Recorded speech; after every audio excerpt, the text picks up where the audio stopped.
Inventé par Louis Carrère et révélé en 1937 dans son fameux ouvrage Technique de pêche à la mouche noyée, il s'agit d'une mouche noyée de type espagnol. Cette mouche est très célèbre, elle est utilisable dès l'ouverture. Elle est généralement positionnée en mouche de pointe sur un train de 2 ou 3 mouches noyées, mais peut également être utilisée seule en nymphe à vue ou en infophile. Pour la pêche à noyer, il s'agit de la mouche de pointe par excellence que l'on peut également alourdir par quelques tours de plomb pour pêcher plus creux lors des coups d'eau. La palaretta, qu'elle soit utilisée en noyer ou en nymphe, est utilisable toute l'année et se révèle vraiment meurtrière dans les courants rapides. L'hameçon est K10 en taille 10 à 12, mais on peut également la monter sur un hameçon droit. Pour la version lestée, le lestage peut être réalisé avec des tours de fin fil de plomb ou alors à l'aide d'une bandelette de plomb autocollant. La version bandelette de plomb autocollant, on découpe une petite bandelette dans une bande de plomb autocollant.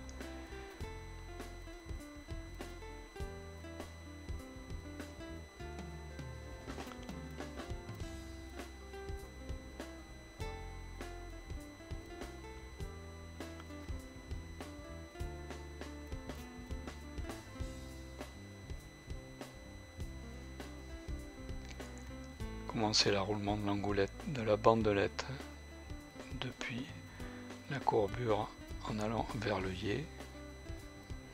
Une fois parvenu à quelques millimètres de l'œillet, revenir sur les enroulements précédents. L'intérêt du plomb autocollant est qu'il se positionne bien sur la rampe et ne tourne pas lors de l'enroulement, contrairement au fil de plomb.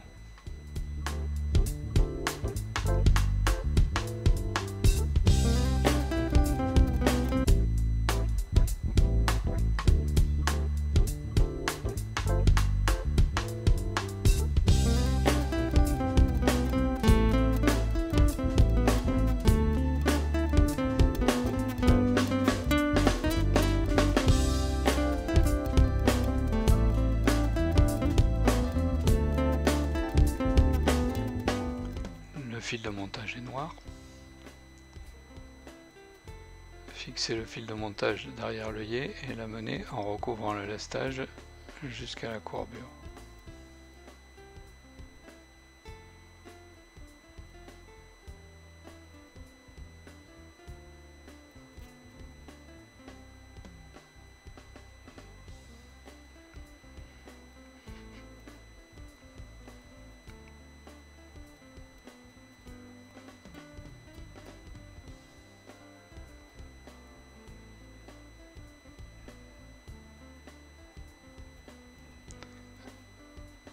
À la courbure, fixer un brin ou de soie floche jaune ou ici de Glow-Brite jaune numéro 10 ou 11.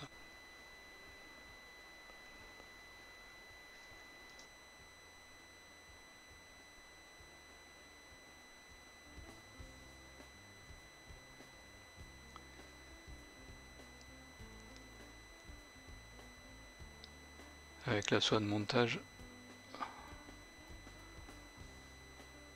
revenir vers la courbure et la laisser en attente. Puis réaliser le corps par des enroulements de soie floche ou de Glow-Brite, en essayant de gommer les irrégularités du lestage.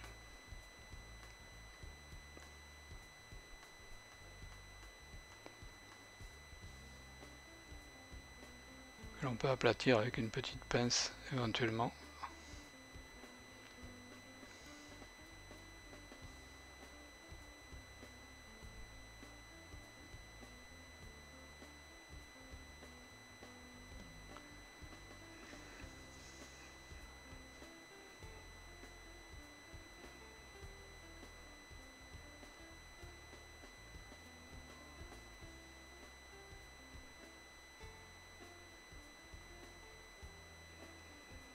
Donc former un corps légèrement conique vers l'œillet.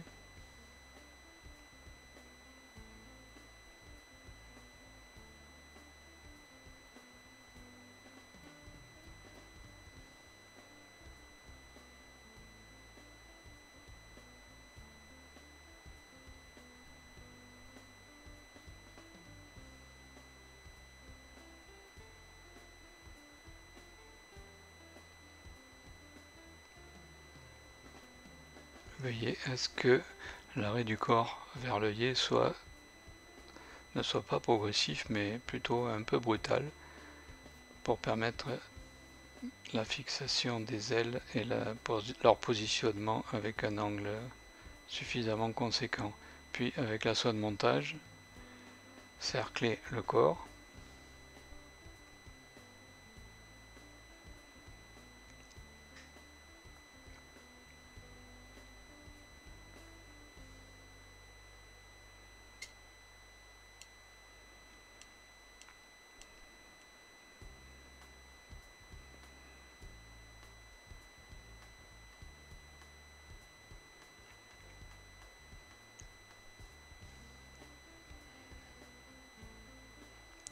Et bloquer la soie floche ou le Glow-Brite.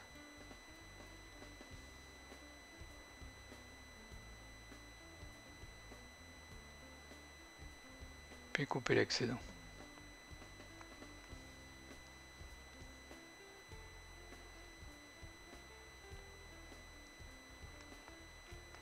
Réaliser une ou deux demi-clés pour assurer la fixation.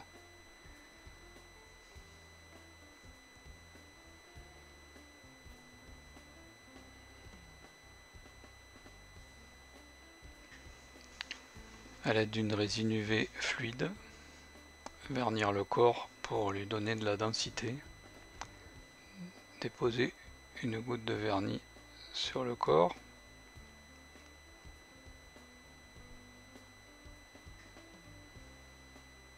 Puis la répartir sur tout le corps avec une aiguille à dubbing, en évitant les surépaisseurs.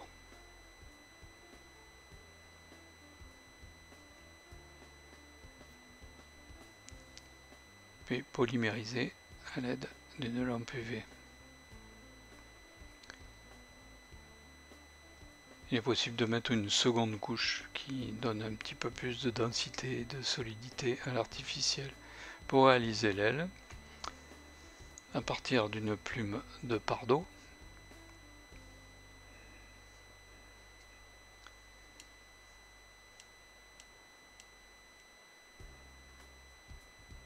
prélever une bonne pincée de fibre de la plume.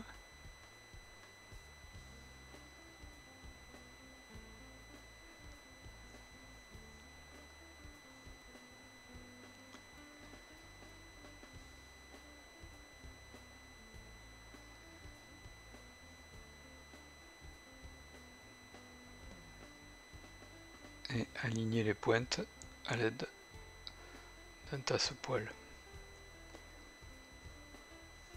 Donc cette mouche noyée espagnole de la région du Léon, où l'on trouve les fameux coqs-pardo, doit répondre à deux impératifs incontournables. D'abord, la qualité des fibres de hacle de pelle qui, si elles ne sont pas de coqs-pardo, doivent être très raides, brillantes et bien refléter la lumière.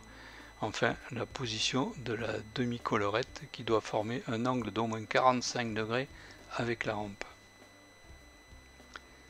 Une fois la pincée de fibre alignée, la présenter sur le dessus du corps en veillant à ce que la pointe dépasse légèrement la courbure et la fixer par 2 ou 3 tours pas trop serrés. Puis, à l'aide de l'ongle, répartir les fibres en éventail sur le dessus du corps.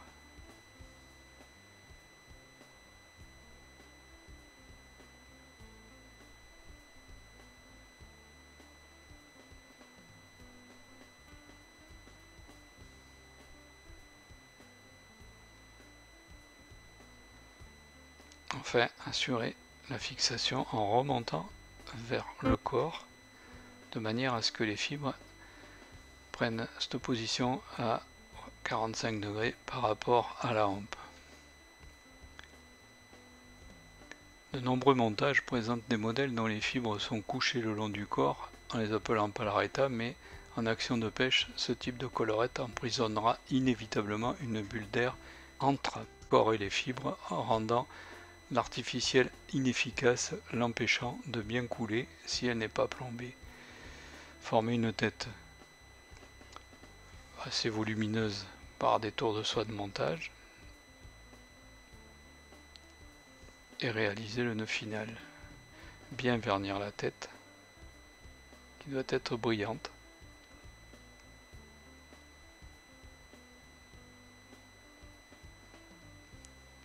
Et l'imitation est terminée.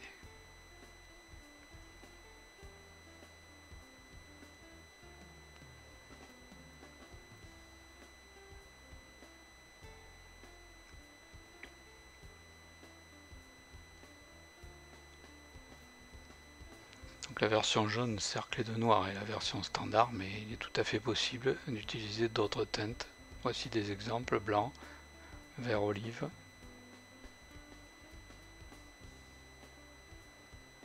ou noir, qui fonctionnent parfaitement.